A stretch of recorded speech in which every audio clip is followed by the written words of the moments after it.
Hello বন্ধু, সবাই কেমন আছো? আশা করি ভালো আছো। আমি অনেক ভালো আছি। আমি শোভা আবার নিয়ে চলে এলাম তোমাদের সঙ্গে একটা নতুন ভিডিও নিয়ে।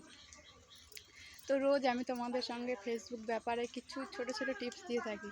তো আজকে ফেসবুক ব্যাপারে কোনো কথা বলবো না। আজকে আমি কিভাবে ফেসবুকে এসেছি, কিভাবে ফেসবুকে আমি আমার ফেসবুকের স্ট্রাগল, আজকে তোমাদেরকে এই বিষয় নিয়ে কিছু কথা বলবো। তো অনেক জানার ইচ্ছা যে আমি কেন ফেসবুকে কাজ করি, কিসের জন্য কাজ করি, কিভাবে আমি ফেসবুকে এলাম।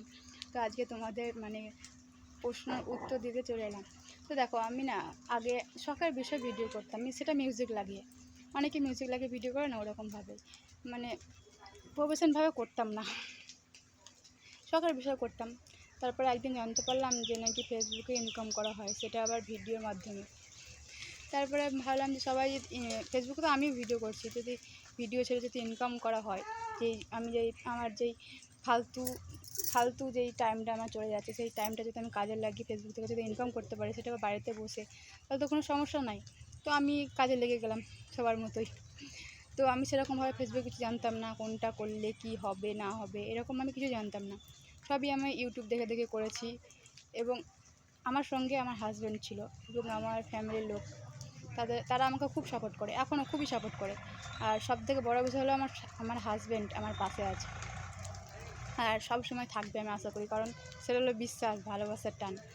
তো যখন আমি ফেসবুক নতুন নতুন কাজ করি, অনেকেই অনেক কথা বলেছে এবং আমার আত্মীয় স্বজন সবাই অনেকে অনেক কথা এখনও বলছে, যেন এখনও বলছে। তো তারা বলুক, তারা তাদের বলাতে আমার কিছু যায় আসে না, কারণ আমার হাজব্যান্ড এবং আমার ফ্যামিলি আমার সঙ্গে আছে। আমি কেমন মানুষ এবং আমি কেমন মেয়ে, আমার ফ্যামিলি, আমার বাড়ির মানুষ সবাই জানে। তো আমি সবাইকে বলবো, বিশেষ করে মেয়েদেরকে, এবং যে দাদা ভাইরা বলছো মেয়েরা ভিডিও করা নিয়ে অনেক প্রবলেম, দাদা ভাইদেরকে বলবো তোমরা একটু সাপোর্ট করো, একটু ভালোবাসা দাও। দেখো যে অনেকে অনেক কথা বলবে দাদা ভাই, কিন্তু এটা মাথায় নিলে, কানে নিলে হবে না। দেখতে পাচ্ছি কীরকম জল পড়ছে, আমাকে এত ডিস্টার্ব করছে। বৃষ্টি হচ্ছিলো যখন ভিডিও করতে করতে বেরিয়ে গেছিলাম, প্রচণ্ড ডিস্টার্ব করছে। মাথার ওপরে গাছ, তো তোমরা যেরকম আমার মাথার ওপরে ছায়া হয়ে আছো, আমাকে এত ভালোবাসা দিচ্ছে, সেরকম এটাও। কিন্তু ভালোবাসার সবাই তো ভালোবাসা দিতে পারে না, ভালোবাসার মধ্যে একটু আধটু খাদ থাকে, যেরকম ধরো পাড়া প্রতিবেশী, সেরকম ওই গাছের ছায়াটা দেখছো দাঁড়িয়ে আছে। তো কীরকম বৃষ্টি পড়ে আমার সিঁদুরটা মুছে দিল। তো আমি যেটা বলছিলাম, তো কেউ কিছু খারাপভাবে নিও না।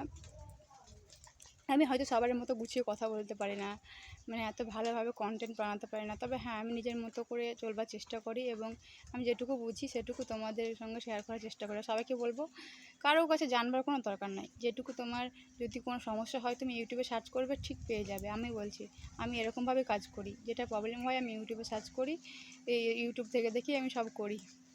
তো আশা করি বুঝতে পেরেছো আমি কি বলতে চাইছি। আর যদি আরও আমার বিষয়ে যদি কিছু জানতে ইচ্ছে হয়, তো আমার কমেন্ট বক্সে এসে কমেন্ট করো, ঠিক আছে? মেসেঞ্জারে এসে নক করো না। আর আমি যখন ফেসবুক নতুন নতুন ভিডিও করি, যখন প্রফেশনাল মুডটা অন করি, তখন তো আমি পাবলিকের কাজ করতাম, তখন এত মানুষের এত মেসেঞ্জারে এত মেসেজ, এত কল আসতো, কি বলবো। আমার ধৈর্যটা হারিয়ে যেত, যে আমি ভাবতাম যে না, ভিডিও করব না। এরকম কল তোমাদেরও আসবে, তো এগুলোকে ইগনোর করতে হবে। আর এখন তো মেসেঞ্জার কল মেসেজ সব বন্ধ করার অপশান দিয়েছে ফেসবুক থেকে, নতুন নতুন আপডেট দিয়েছে, সেগুলো করে রাখতে পারো, তাহলে তোমাকে কেউ ডিস্টার্ব করবে না। তো আমি যেটা বলতে চাইলাম, আশা করি বুঝতে পেরেছো। আর এটা কিন্তু বেশিরভাগই মেয়েদের জন্য। হ্যাঁ, ছেলেরাও এই টিপসটা ছেলেদেরও কাজে লাগতে পারে, কারণ অনেক ছেলেদেরকেও জ্বালায় মেয়েরা।